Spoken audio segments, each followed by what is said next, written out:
The sound of crystal shattering against marble is what I'll remember most about the night I stopped being invisible. I was standing in his penthouse, wearing a dead woman's dress, and Nikolai Volkov, the man who'd barely looked at me for 18 months, stared at me like I'd just signed my own death warrant. "Where are you going in that dress?" 5 words. That's all it took for my carefully constructed life to explode. His voice didn't rise. It never did. But the fury in those gray eyes made my knees weak, and not in the way romance novels promise. This was primal, possessive, dangerous. The whiskey glass he'd been holding lay in glittering pieces at his feet, amber liquid spreading across white marble like blood at a crime scene. His jaw was clenched so tight I could see the muscle jumping beneath his skin. I should have been terrified. I was terrified. But there was something else too. Something I'd been shoving down for months, maybe years. Something that made my heart race for reasons that had nothing to do with fear. Let me take you back to how I ended up here. Because this story, it starts long before I put on that red Valentino dress. If you're already hooked, drop a like and subscribe to the channel. There are so many more stories just like mine that I won't want you to miss. 18 months earlier, I'd walked into Nikolai Volkov's Manhattan penthouse with a fake resume, a fake name, and a very real reason to disappear. The job posting had been simple. Private housekeeper for businessman. Discretion required, generous compensation. I knew what businessmen meant in New York. I'd known exactly who Nikolai Volkov was before I ever pressed the buzzer to his building. Everyone knew. The youngest crime lord to control the eastern seaboard. Ruthless, calculated, untouchable. Perfect. Because I needed to vanish into a world where people didn't ask questions, where fake IDs weren't unusual, where being invisible wasn't just preferred, it was required. I was running from Julian Cross, and Julian Cross didn't accept the word no. He was a prosecutor, powerful, connected, the kind of man who smiled at charity galas while destroying lives in courtrooms. He'd promised me forever, then spent 2 years making sure I understood that forever meant I'd never escape. The bruises were easy to hide, the fear was harder, so when Julian's threats escalated from following me to work to showing up at my apartment with a key I'd never given him, I made a choice. I packed one bag, drained my savings account, and bought an identity from a guy who worked out of a laundromat in Queens. Alara Chen, 28. No criminal record, no social media, no past. The interview with Nikolai lasted exactly 4 minutes. He'd looked at me once. Really looked. The way you examine something you're deciding whether to keep or throw away, and said, "You don't ask questions about my work. You don't touch anything in the West Wing. You don't exist outside these walls. Understood?" Understood. You start tomorrow. That was it. No background check, no references, just a key card and a direct deposit arrangement that paid more in a month than I'd made in 6 months at my old job. I should have known it was too easy. The first 3 months were exactly what I'd expected. I cleaned a penthouse that was more museum than home, marble floors that reflected everything, floor-to-ceiling windows that looked out over a city I no longer belonged to, furniture that cost more than cars. Nikolai was barely there. When he was, he moved through the space like a ghost, silent, efficient, terrifying. He'd nod when he wanted coffee, point when something needed attention. That was it. No small talk, no warmth, no humanity. I convinced myself it was perfect. But then I started noticing things. The way his hand would pause over a particular cabinet in the West Wing, fingers trembling for just a second before he'd pull away. The way he'd stand at the window at 3 a.m, drinking whiskey and staring at nothing. The scar on the back of his neck that disappeared under his collar. Raised tissue that looked like it came from something that wanted him dead. I started wondering who Nikolai Volkov was when he wasn't being the monster everyone feared. That was my first mistake. The second was letting myself care. It happened slowly. So slowly I didn't notice until it was too late. I'd catch myself making his coffee exactly the way he liked it. 2 sugars, no cream, hot enough to burn. I'd straighten his newspapers before he came down for breakfast. I'd make sure his dry cleaning was back before he needed it, even though that wasn't technically my job. Little things. Invisible things. Things that made me feel less like a fugitive and more like I belonged somewhere. He never acknowledged it, never said thank you or noticed the extra effort, but sometimes, just sometimes, I'd catch him watching me. Those cold gray eyes would track my movements across a room, and I'd feel heat crawl up my spine. I told myself I was imagining it. I told myself a lot of things that weren't true. By month 6, I'd memorized his routines. Morning meetings at 8, gym at 6 p.m. unless something came up, and something always came up. Late night calls in Russian or Italian, pacing the living room while men's lives were decided in languages I didn't speak. I learned to read his moods by the set of his shoulders. Tense meant someone had disappointed him. Relaxed meant blood had been spilled and problems were solved. Exhausted meant he'd been awake for 48 hours, making decisions that would never see a courtroom. By month 12, I'd stopped checking my phone for messages from Julian. He'd gone quiet. Either he'd moved on, or he was planning something worse. I should have known better than to hope for the first option. Month 15 was when everything started shifting. Nikolai came home early one Tuesday. I was in the kitchen, music playing while I organized the refrigerator like a completely normal person doing completely normal things. I didn't hear him come in. When I turned around, he was standing in the doorway. Just standing there, watching. "How long have you been there?" My voice came out shaky. "Long enough?" He moved past me to pour himself a drink, and for just a second, his arm brushed mine. Electricity. That's the only way to describe it. My skin caught fire where we'd touched. He felt it too. I know he did, because he went completely still, glass halfway to his lips. Then he walked away without another word, but something had cracked. After that night, the air between us changed, thickened. Every room felt smaller when he was in it. Every accidental touch felt deliberate. Every silence felt loaded with words we'd never say. I started taking more time off, going to coffee shops, trying to remember what normal life felt like. That's where I met Sebastian Hayes. He was a surgeon at Mount Sinai. Kind eyes, gentle hands, the kind of smile that made you feel safe. We met at a charity gala Nikolai's company had sponsored. I'd gone as anonymous staff, just another face in the crowd. Sebastian treated me like I mattered, like I was more than a woman scrubbing floors in a crime lord's penthouse. He asked me to dinner, then coffee, then a movie. I said yes because he represented everything Nikolai wasn't. Light instead of darkness. Safety instead of danger. A future instead of hiding. I said yes because I was drowning in feelings I couldn't afford to have. I said yes because Nikolai Volkov would never look at me the way Sebastian did, like I was something precious instead of something bought. So when Sebastian asked me out for tonight, I'd said yes again. And when I'd found that red dress hanging in the West Wing closet while cleaning, gorgeous, expensive, forgotten, I'd made a choice. I'd convinced myself it was just a dress, that whoever owned it had left it behind, that Nikolai wouldn't even notice. God, I was so stupid. The fabric felt like liquid fire against my skin. The color made my dark hair look almost black, my eyes brighter.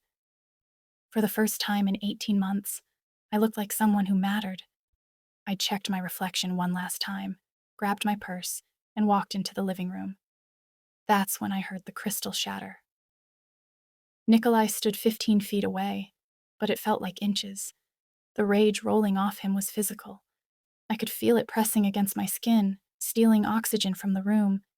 His eyes moved from my face to the dress and back again, and something in his expression made my stomach drop. This wasn't anger about a stolen dress. This was grief. "Take it off." His voice was deadly quiet. "What?" I said, "Take it off." He moved toward me, each step measured and controlled. Predatory. "Right now, Alara. Take off that dress." My back hit the wall. I hadn't even realized I was retreating. "I didn't know. I found it in the closet. I thought." "You thought what?" He was close enough now that I could smell bourbon and smoke and something darker underneath. Close enough that I had to tilt my head back to meet his eyes. You thought you'd just help yourself to my dead wife's wardrobe? The words hit like a slap. Dead wife. Oh, God. I didn't know, I whispered. Nikolai, I swear, I didn't know. That was the last dress Irina wore before she died. His hand came up, fingers hovering near the fabric at my shoulder, but not quite touching. His hand was shaking. She was wearing it the night someone put a bomb in her car, the night I was supposed to be with her but got delayed by a meeting that saved my life and ended hers. My throat closed. I couldn't breathe, couldn't move. The dress was in the evidence locker for 2 years, he continued, voice flat and hollow. When they finally released her things, I couldn't throw it away, couldn't look at it, so I locked it in that room and pretended it didn't exist. I'm so sorry. The words felt pathetically inadequate. I'll change right now. Where were you going? The question threw me. What? Wearing my dead wife's dress. Where were you going? His jaw clenched, and suddenly the grief in his eyes transformed into something else, something that made heat pool in my stomach despite everything. Jealousy. Raw? Consuming? Possessive jealousy? I have a date, I said quietly. Cancel it. What? No, cancel it. Each word came out like a bullet. You're not leaving this penthouse tonight. Anger flared through my fear. You don't own me, Nikolai. I'm your employee, not your property. Then why are you shaking? Because you terrify me. Because you make me feel things I can't afford to feel. Because 18 months of pretending you don't exist is killing me. I said none of those things. Who is he? Nikolai demanded. That's none of your business. Everything in my world is my business. His hand finally made contact, fingers catching the strap of the dress. Not pulling, just holding. Who's the man you're wearing a dead woman's dress for? His name is Sebastian Hayes. He's a surgeon. He's kind and normal and safe, and Safe. Nikolai's laugh was bitter. You want safe? Then why did you come work for me, Ilara? Why spend 18 months in a monster's house if you're looking for safe? Because I was running from something worse. The confession exploded out of me before I could stop it. Silence crashed down, heavy and suffocating. Nikolai's expression shifted. Explain. No. Ilara. My name on his lips was a warning and a plea. Explain now. Maybe it was the dress. Maybe it was 18 months of carrying secrets alone. Maybe it was the way he was looking at me, really seeing me for the first time since I'd started working for him. My ex-boyfriend, I said finally. Julian Cross. He's a prosecutor. When I tried to leave him, he made it clear that wasn't an option. He followed me, threatened me, showed up places he shouldn't have been. I changed apartments 3 times, and he found me every time. Nikolai had gone very still. Did he hurt you? The question was too gentle for a man who'd just been screaming at me about his dead wife. Yes. Something cold and final settled over Nikolai's features. Where is he now? I don't know. That's why I came here. I needed to disappear, and working for you meant entering a world where people don't ask questions, where a fake ID isn't suspicious, where being invisible is normal. I laughed, but it came out broken. I've been watching the news for 18 months, waiting for him to find me. But he hasn't. So maybe I actually did it. Maybe I actually escaped. And Dr. Sebastian Hayes is your reward for surviving, Nikolai said slowly. Normal, kind, safe. Yes. Does he know who you really are? No, and he never can. Nikolai's hand dropped from my shoulder. He stepped back, and the loss of his proximity felt physical.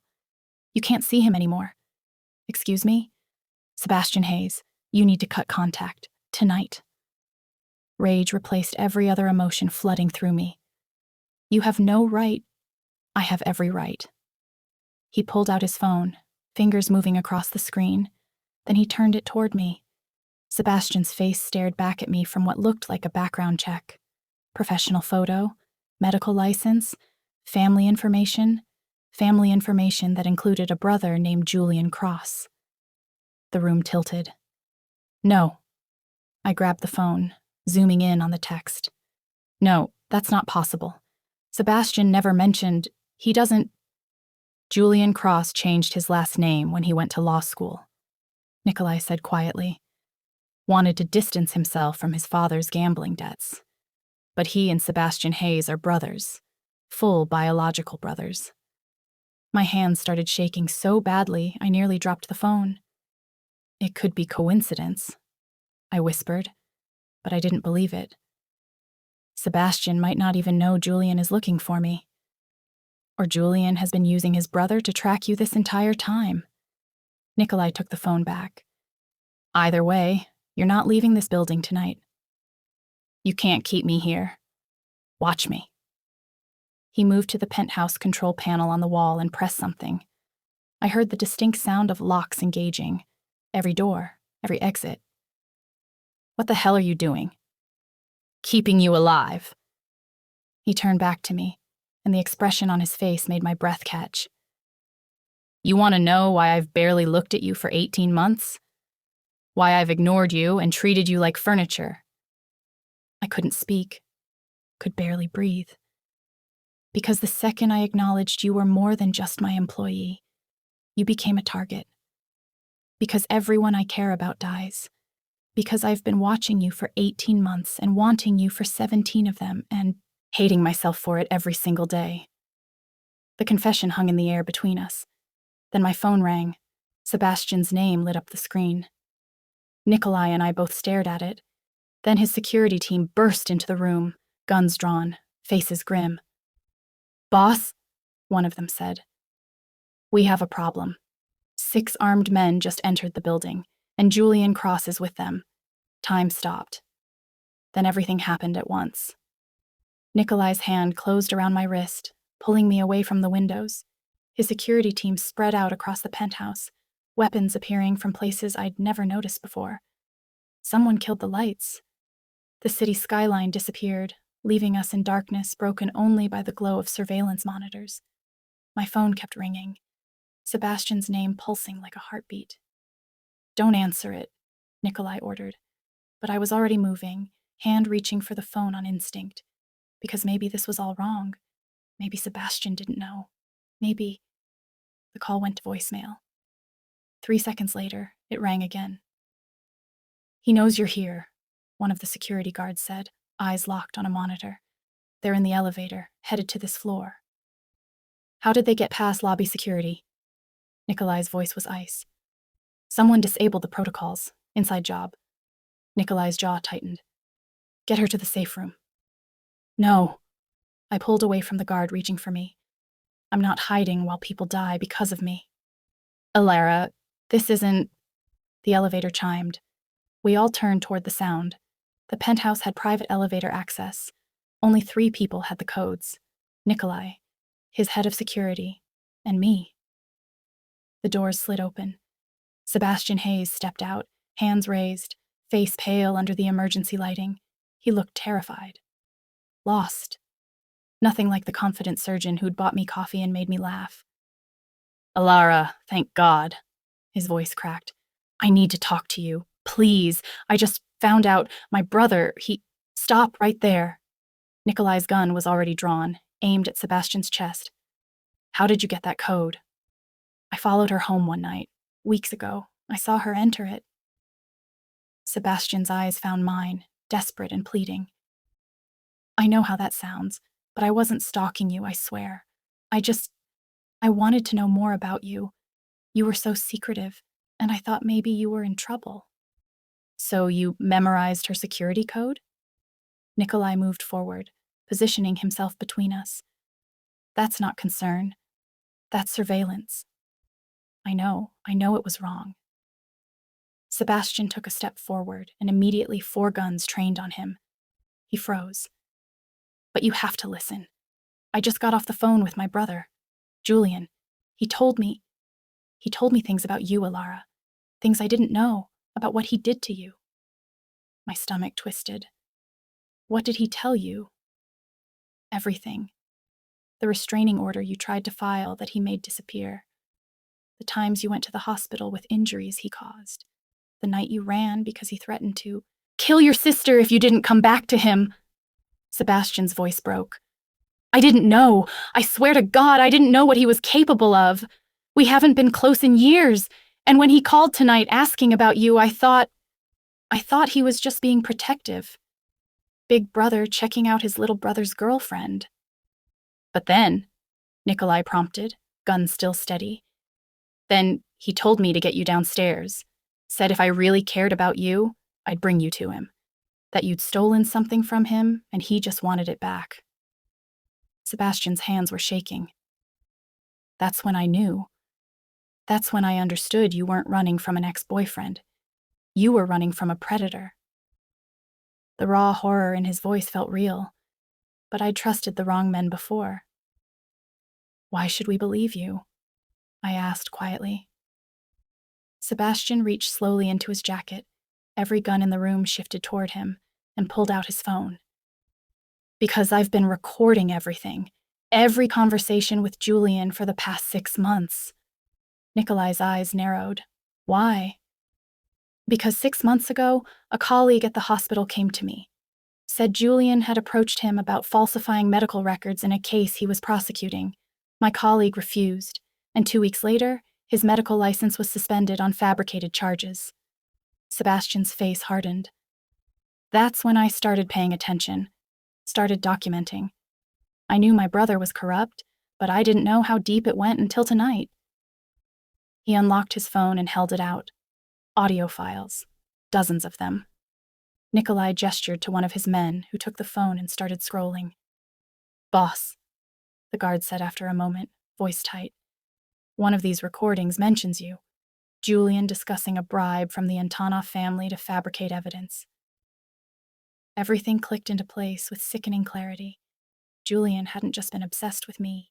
He'd been using me. I was a witness to his corruption, and he needed me gone before I could talk. Where is your brother now? Nikolai demanded. 10 floors below us with 6 men? Sebastian met his eyes.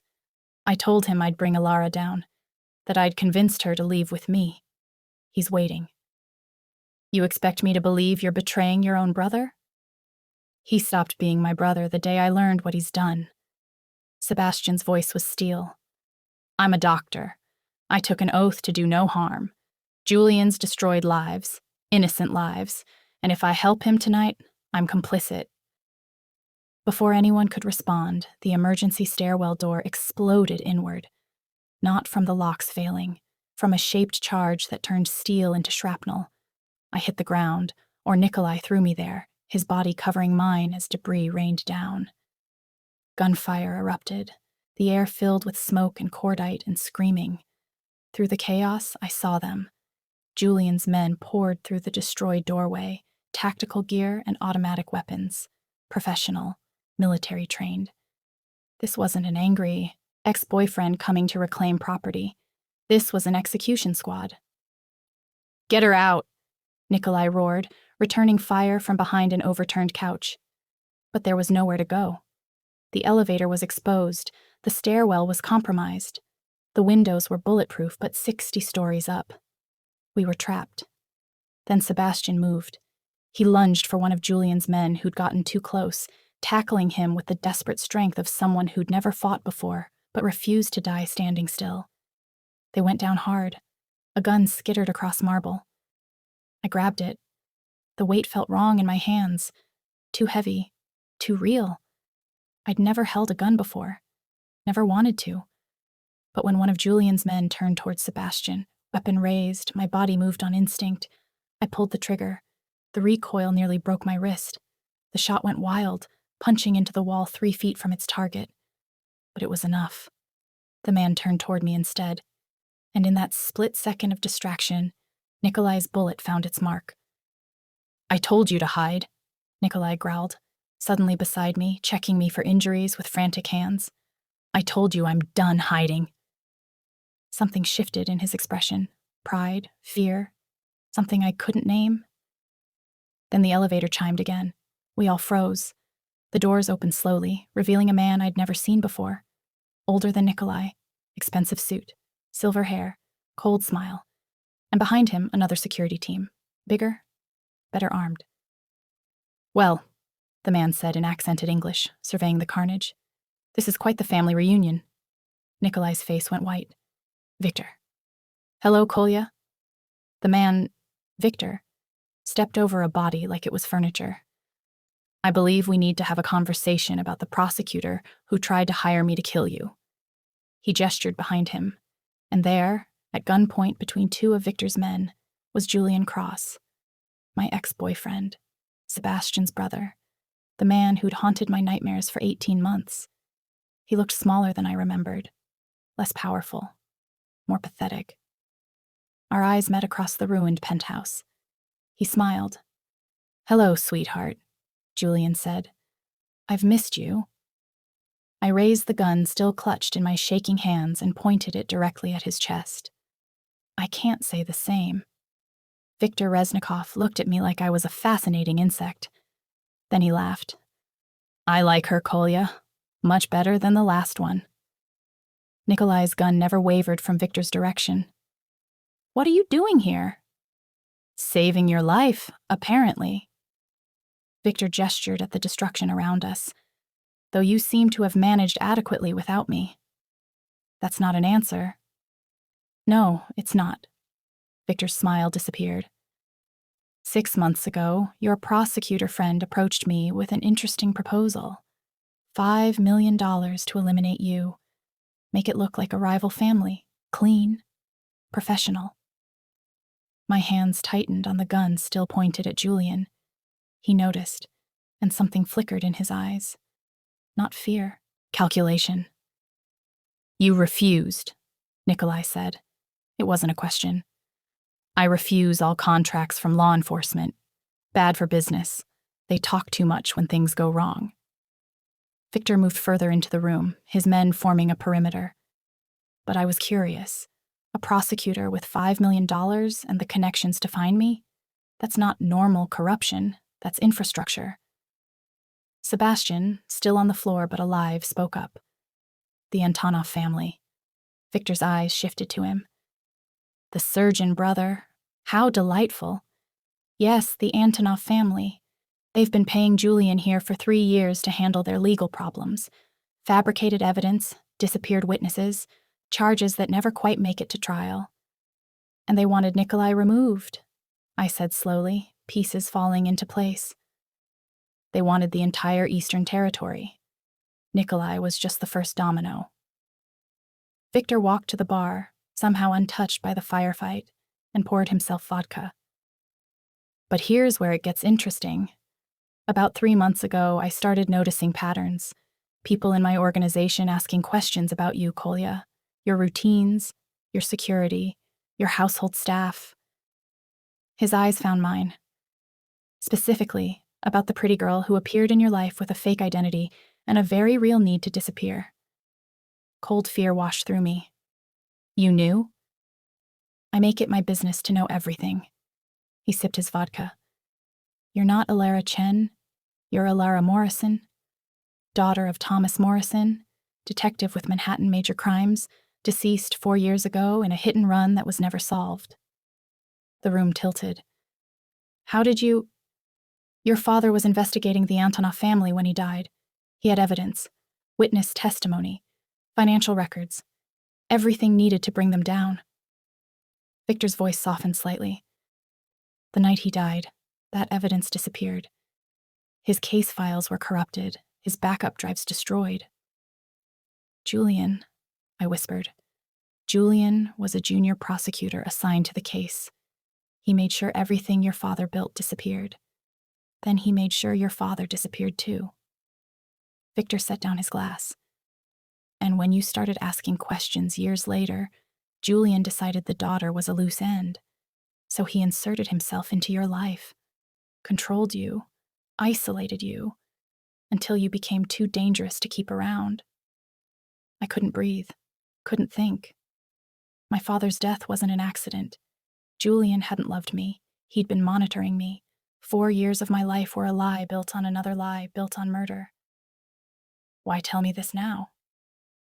My voice sounded hollow. Because 3 weeks ago, I found your father's original evidence, hidden in a safety deposit box under his mother's maiden name. Victor pulled a flash drive from his pocket. Everything. Every transaction. Every bribe. Every murder the Antonov family has committed for 20 years, including the car bomb that killed Irina Volkov. Nikolai's gun finally dropped. What? The Antonovs killed your wife, Kolya. They needed you unstable, grief-stricken, vulnerable. They knew you'd go to war with the Chechen syndicate. They made sure evidence pointed that direction. While you were burning down the wrong organization, they were consolidating power. The pain on Nikolai's face was devastating. The bomb wasn't meant for you, Victor continued quietly. It was meant for her. They knew exactly what losing her would do to you. You've known this for 3 weeks, Nikolai said, voice shaking with rage. And you're just telling me now? I needed to be sure, and I needed Julian alive to testify. Victor looked at the man still held at gunpoint. Turns out, prosecutors keep excellent records of their crimes. Insurance, I suppose. Once I had Julian's files cross-referenced with your father's evidence, Alara, the picture became clear. Julian finally spoke. You can't prove any of this. I don't need to prove it, Victor said mildly. I just need to make sure the right people see it. The FBI, the Attorney General, the New York Times. He smiled. I've already made copies. If anything happens to me, to Nikolai, or to this girl, everything goes public. The Antonov family will burn, and you'll burn with them. So why bring him here? I demanded. Why not just turn him over to the feds? Because Nikolai deserves to look his wife's killer in the eye. Victor's expression hardened. And because sometimes justice requires getting your hands dirty. A phone buzzed. One of Victor's men answered, listened, then spoke rapidly in Russian. Victor's face darkened. It seems Julian's backup plan is already in motion. The Antonov family has men moving on this building. 20, maybe 30. They know their prosecutor has been compromised. Let them come, Nikolai said coldly. Kolya, you're outnumbered. Then I'll die taking as many as I can with me. Or, Sebastian said, standing on shaky legs, you use me. Everyone turned to look at him. I'm supposed to bring Alara downstairs, he continued. Julian told them I would. They're waiting for us. He looked at his brother with disgust. Let me take her down. Let them think they've won. Then you have a clear tactical advantage. Absolutely not, Nikolai and I said simultaneously. It's the only way, Sebastian insisted. They won't expect resistance if they think they've already got her. He's right, Victor said thoughtfully. Tactically sound. I'm not using her as bait, Nikolai growled. Then what's your alternative? Victor challenged. Fight your way down 60 floors? They'll slaughter you in the stairwells. The building's security has been compromised. The police won't come. The Antonovs own half the precinct. Your only advantage is surprise. Nikolai looked at me. Really looked at me. And I saw the war raging behind his eyes. Protection versus pragmatism. Love versus logic. Love. The word hung in my mind, shocking and terrifying and absolutely true. Do it, said. Alara, do it. Use me. End this. I stepped closer to him, close enough that only he could hear my next words. I'm not the scared girl who showed up 18 months ago. I'm not hiding anymore, and I'm sure as hell not letting Julian walk away from what he did to my father. I may have been stupid for deciding that, but I know some people will support my brave decision. If you're one of them, like and subscribe to the channel and hope that I make it out of this mess. Something broke in Nikolai's expression, pride and terror and resignation. If anything happens to you, then you burn the city down, I finished. I know. He kissed me. Hard. Desperate. A promise and a goodbye and a claim all at once. When he pulled back, his eyes were molten silver. Don't die. Same to you. Then Sebastian and I were moving toward the elevator, my gun hidden under my jacket. Julian's laughter echoing behind us. The doors closed, and I descended into hell with a clear conscience and my father's ghost demanding justice. The elevator felt like a coffin. Sebastian stood rigid beside me, jaw clenched, knuckles white. Neither of us spoke. What was there to say? We were walking into a trap that might be a counter trap that might get us both killed. The numbers ticked down. 59th floor, 58th, 57th. I really did like you, Sebastian said quietly. Before I knew, before all of this, I liked who you were. I don't even know who I am anymore. You're the woman who just volunteered to be bait to catch your father's murderer. I think that's pretty clear. The elevator slowed. 40th floor, where Julian's men were waiting. Sebastian, I said, if this goes wrong, it won't. But if it does, then I'm glad I finally did one good thing to make up for having Julian's blood in my veins. The doors opened. 10 men, weapons drawn, surrounding us before we could blink. And there, in the center of the hallway, looking every inch the predator he'd always been, stood Julian Cross. He'd changed in 18 months. Harder edges. Colder eyes, the mask of civilized prosecutor completely gone. There she is, he smiled. My runaway girl. Sebastian stepped forward, hands raised. I did what you asked. She's here. Now let us go. Julian laughed. Oh, little brother, you always were naive. He nodded to one of his men. The butt of a rifle slammed into Sebastian's temple. He went down hard, blood pooling under his cheek. Sebastian! I lunged forward, but hands grabbed me, yanking me back. He's fine. Probably. Julian moved closer, and the smell of his cologne, once familiar, now nauseating, washed over me. God, you look good, Alara. Better than I remembered. Guess living with a crime lord agrees with you. Let him go. This is between us. No, sweetheart. This stopped being between us the day you witnessed me taking that bribe from Alexei Antonov. His hand came up, fingers tracing my jaw. I jerked away. You were supposed to stay in the car, but you got curious. You followed me, and you saw something you shouldn't have. The memory crashed back. 3 years ago, Julian telling me to wait while he met with a client. Me, suspicious after months of inconsistencies, following him into that parking garage, watching him accept a briefcase full of cash, watching him shake hands with a man whose face was plastered all over the news for racketeering charges that mysteriously disappeared. I should have gone to the police that night, I said. You should have, but you loved me, trusted me, and when I fed you that story about undercover work, you believed me. He smiled. You made it so easy, Alara, so perfectly easy. My father didn't. Julian's expression flickered. No. Thomas Morrison was considerably less cooperative. He had this irritating moral compass. Couldn't be bought, couldn't be scared, had to be removed. White-hot rage flooded through me. You killed him. I made a phone call. The Antonovs handled the details, not my hands, technically. He shrugged. But yes, your father's death was my suggestion, and when you started asking questions years later, I knew I needed to keep you close, control the narrative, make sure you never looked too deep.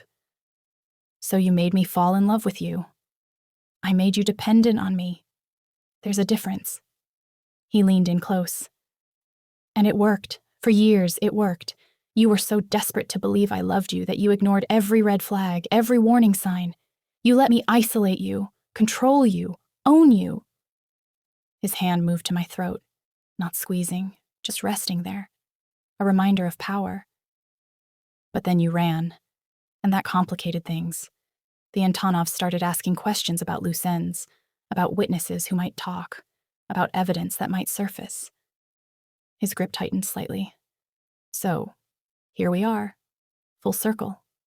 You, me, and the mess you created by not staying where you belonged. I belonged in a grave, that's what you wanted. What I wanted was compliance. Since I can't have that, I'll settle for silence. The gun pressed against my ribs was cold through my jacket. This was it, the moment where everything ended or everything changed. If you're still here, you're in too deep already, so subscribe and like the video, because what happened next still feels unreal. I thought about my father, about Nikolai, about 18 months of hiding and 3 years before that of living in fear. I thought about the woman in the red dress who'd finally stopped being invisible. "Do it," I said clearly. "Pull the trigger, Julian. But know that the second you do, everything ends. Not just for me, for you, for the Antonovs, for everyone." "What are you talking about?" "Viktor Reznikov has all the evidence, everything my father collected, everything you tried to bury, and he's made copies, lots of copies." I smiled, and it felt good. Powerful. "You kill me. And every news organization in the country gets a package detailing exactly how corrupt you are, how many lives you've destroyed, how you murdered a decorated detective because he got too close to the truth." Julian's face went pale. "You're bluffing." "Am I? You want to take that risk?" His finger moved on the trigger. I could feel it, could feel how close I was to dying. Then gunfire erupted from above. The ceiling panels exploded downward. Nikolai dropped through, weapon already firing. Viktor's men came through the stairwell doors. Chaos detonated. I moved on instinct, grabbed Julian's gun hand, twisted hard the way self-defense videos had taught me years ago. The weapon fired wild. Someone screamed. Julian's fist caught my jaw. Pain exploded. I tasted blood, but I didn't let go. We went down together, grappling for the gun, for control, for survival. His weight crushed me. His hands found my throat. Squeezed. Black spots danced in my vision. Then Julian's weight was gone. Nikolai had him by the collar, slamming him into the wall hard enough to crack plaster. The gun clattered away. 3 hits, brutal and precise, and Julian slumped unconscious. "Alara." Nikolai's hands were on me, checking for injuries, his face a mask of controlled terror. "Are you hurt? Talk to me, Alara." "I'm okay." My voice came out raspy. "Sebastian, where's Sebastian?" Viktor's men had him, conscious now, bleeding but alive. The firefight was over. Julian's men were either dead or surrendering. The Antonov backup that was supposed to arrive never showed. Viktor had made some calls, apparently. Applied pressure in ways I didn't want to know about. "It's over," Nikolai said, and the relief in his voice broke something inside me. I started shaking. Couldn't stop. 18 months of fear and 4 years of lies and a lifetime of running all crashed down at once. Nikolai pulled me against his chest. "I've got you. You're safe. I've got you." "My father, I know. Viktor told me everything." His arms tightened. "I'm so sorry. I'm sorry I didn't know. I'm sorry I couldn't protect you from this." "You did protect me. You've been protecting me since the day I walked into your life." He pulled back enough to look at me. Blood on his face. Smoke in his hair. The most beautiful thing I'd ever seen. "I told myself for 18 months that keeping distance would keep you safe," he said. "That if I never acknowledged what I felt, you couldn't become a target. But tonight proved me wrong. You were always a target. The second you witnessed Julian's corruption, your life was forfeit. But I'm alive. Because you refused to stay hidden. Because you're stronger than I gave you credit for." His thumb brushed my split lip. "I spent 3 years blaming the wrong people for Irina's death. 3 years consumed by vengeance that served no purpose. And in that time, I almost missed you. Almost let you slip away to some surgeon who didn't deserve you. Sebastian's a good man." "Sebastian's a fool. He had you and didn't fight for you." Nikolai's eyes burned into mine. "I won't make that mistake." Sirens wailed in the distance. Real police, not bought ones. Viktor had made more calls. Federal agents burst from the stairwell, weapons drawn, shouting orders. Viktor raised his hands lazily. "Gentlemen, how lovely of you to join us. I believe you'll find a prosecutor in need of arresting several Antonov family soldiers and enough evidence of corruption to keep your department busy for years." One of the agents recognized Nikolai. "Mr. Volkov, We're going to need you to come with us. Of course. But first, Nikolai looked at me. There's something I need to say. Nikolai, you don't have to. 18 months ago, you walked into my life with a fake name and real fear, and you changed everything. You made me remember what it felt like to want something other than revenge, to hope for something other than blood. His hands cupped my face. I love you. I've loved you since month 6 when I caught you dancing in my kitchen. I'm going to love you when we're both gray. I'm going to love you through whatever legal hell comes next, and I'm going to love you loudly, publicly, and permanently so everyone knows you're mine, and I'm yours. Tears streaked down my face. That's the most romantic threat I've ever heard. It's a promise. He kissed me, soft and sure, and utterly unashamed, despite the federal agents and Victor's knowing smirk, and Sebastian's weak smile from where he sat being treated by paramedics. When we finally broke apart, he whispered against my lips. No more hiding. No more hiding, I agreed. And for the first time in 4 years, I meant it. The hospital waiting room smelled like disinfectant and bad coffee. I'd been sitting in the same plastic chair for 3 hours, wearing clothes borrowed from a federal agent because mine were covered in blood. Some of it mine, most of it not. Sebastian was in surgery. Skull fracture from where Julian's man had hit him. The doctors said he'd be fine, but fine felt like a word that had lost all meaning. Victor sat 2 chairs down, scrolling through his phone like we were waiting for a bus instead of news about whether someone would live or die because of us. You should eat something, he said without looking up. I'm not hungry.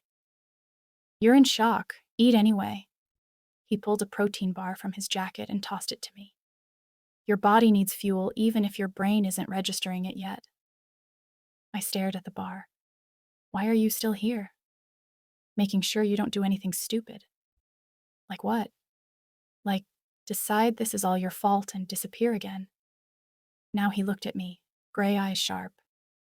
I've seen that look before. Survivor's guilt mixed with martyr complex. It's a dangerous combination.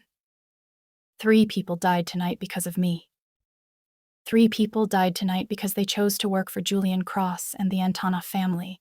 That's not your burden to carry. He leaned back, stretching his legs. Your father spent his career putting away criminals. He knew the risks. He chose justice anyway. You think he'd want you drowning in guilt over finishing what he started? The protein bar trembled in my hands. I don't know what he'd want. I barely remember him anymore. It's been 4 years, and sometimes I can't even remember what his voice sounded like. Then honor him by living, by refusing to let the men who killed him steal your life too. Victor's voice gentled slightly. He'd be proud of you, you know, the way you handled yourself tonight, the way you refused to stay a victim. Before I could respond, footsteps echoed down the hallway. Nikolai. He looked exhausted, still wearing the same blood-spattered clothes from the firefight. Federal agents had separated us at the scene. Standard procedure, they said. Different stories, different interviews, making sure everything lined up. Our eyes met across the waiting room, and something in my chest unlocked. He crossed the distance in 4 strides and pulled me into his arms. I buried my face in his chest and finally let myself break down. They kept asking me the same questions over and over, I sobbed. About Julian, about my father, about why I didn't go to the police when I first witnessed the bribe, like any of this was my fault, like I should have known better. They're building a case, Nikolai said quietly, one hand stroking my hair, making sure everything's documented correctly. They're not blaming you, Alara. They're making sure Julian and the Antonovs can't wiggle free on technicalities. How long were they questioning you? 6 hours. He pulled back enough to look at me. They're very interested in my business dealings, my connections, whether I had any involvement with the Antonov family. Fear spiked through my exhaustion. What did you tell them? The truth. That I've been at war with the Antonovs for 3 years, that they killed my wife and framed the Chechen syndicate, that I've been hunting the wrong enemies, while they consolidated power. His jaw tightened. I also told them I'm willing to provide testimony and evidence against every corrupt official who's been protecting them. Names, dates, transactions. Victor's head snapped up. Kolya, you can't be serious. I'm done with half measures. I'm done with blood feuds that solve nothing. Nikolai's eyes never left mine. If cleaning up this city means cooperating with federal investigators, then that's what I'll do. You'll make enemies. I already have enemies, at least this way. I'll have the law on my side for once. A doctor emerged from the surgical wing, mask pulled down, looking tired but satisfied. Family of Sebastian Hayes? We all stood. He's stable. The surgery went well. We had to relieve some pressure from the skull fracture, but there's no permanent damage. He'll need to stay for observation, but he should make a full recovery. Relief flooded through me so powerfully my knees nearly gave out. Nikolai's hand steadied me. Can we see him? I asked. He's still unconscious from the anesthesia, but once he wakes up, yes. One visitor at a time initially. The doctor left. I sank back into my chair, suddenly aware of how completely drained I was. You need rest, Nikolai said. I need to be here when Sebastian wakes up. He saved my life tonight. He turned against his own brother for me. And he'll still be here in 6 hours after you've slept. Nikolai crouched in front of me, hands on my knees. Alara, you're running on adrenaline and trauma. Your body will crash soon, and I'd prefer it happens somewhere with a bed rather than a hospital floor. I can't go back to your penthouse. It's a crime scene. Then we'll go to a hotel. The media's probably already camped outside every property you own. Victor cleared his throat. I have a safe house 2 blocks from here. Clean. Secure. No one knows about it except me. He stood, pocketing his phone. Consider it payment for the entertainment this evening provided. Why are you helping us? I asked. Because 30 years ago, a detective named Thomas Morrison gave me a chance when he could have sent me to prison. I was 19. Stupid. Running numbers for a gang I thought was family. Victor's expression turned distant. He caught me. Could have destroyed my life. Instead, he made me a deal. Get out. Get clean. Make something of myself. And if I ever fell back into that world, I owed him a debt. My throat tightened. You knew my father? Not well, but well enough to respect him. Well enough to know he'd do anything to protect his daughter. Victor met my eyes. I've been watching you since you showed up at Nikolai's. Making sure Julian didn't find you. Making sure you had a chance to build something new. Consider the debt paid. He wrote an address on a piece of paper and handed it to Nikolai. Then he was gone, footsteps fading down the hospital corridor. Did that just happen? I asked weakly. With Victor, you learn not to question too closely. Nikolai helped me stand. Come on, you need sleep before you collapse. What about you? You look worse than I do. I'll sleep when I know you're safe. He pressed a kiss to my forehead. One crisis at a time, Alara. We survived tonight. That's enough for now. We left the hospital through a side exit, avoiding the news crews already gathering at the main entrance. Victor's safe house was exactly what he'd promised. Clean, anonymous, secure. I showered blood and smoke out of my hair, changed into clothes that didn't smell like gunfire. When I emerged, Nikolai was sitting on the edge of the bed, head in his hands. Hey, I said softly. He looked up. The carefully controlled mask he'd been wearing all night finally cracked. I almost lost you tonight, he said roughly. Watching you get in that elevator with Sebastian, knowing what you were. Walking into, not being able to stop you. His voice broke. I faced down rival syndicates. I've survived assassination attempts. I've buried everyone I've ever loved. But nothing has ever terrified me the way watching those elevator doors close did. I crossed to him, standing between his knees. I'm here.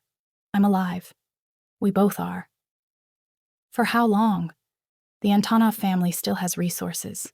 Julian has lawyers who'll fight his charges. The federal investigation could take years, and in that time, we live. I cupped his face, forcing him to look at me. We don't hide. We don't run. We build something real with whatever time we have. That's what my father would have wanted. That's what Irina would have wanted. His hands came up to cover mine. I don't know how to do this. The normal thing. The safe thing. Everything I touch turns to blood and violence. Then we'll figure it out together. Make new rules. Build a different kind of life. I kissed him, soft and sure. You said no more hiding. That goes both ways, Nikolai. No more punishing yourself for Irina's death. No more carrying guilt that isn't yours to carry. You make it sound simple.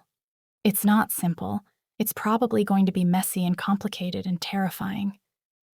I smiled against his lips. But at least we won't be alone. He pulled me down onto the bed, wrapping around me like he could shield me from the world through sheer will alone.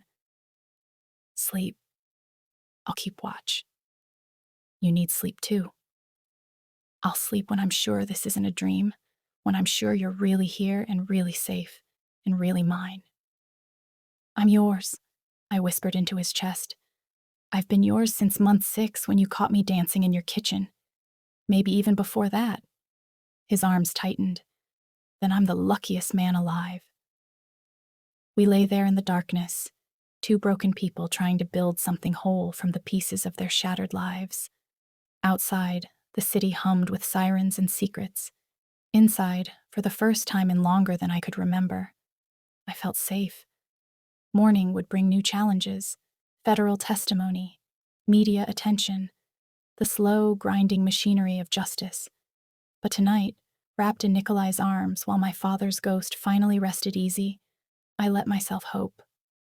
Hope that surviving was just the beginning. Hope that the woman in the red dress had finally found where she belonged. Hope that sometimes the most dangerous man in the city really could become the safest place to fall. They say love and danger don't mix, but sometimes the most dangerous man in the city becomes the safest place to fall. And I fell straight into forever. Have you ever loved someone you knew was wrong for you but felt more right than anything else? Tell me your story in the comments. I want to know I'm not the only one who chose the dangerous path to happiness.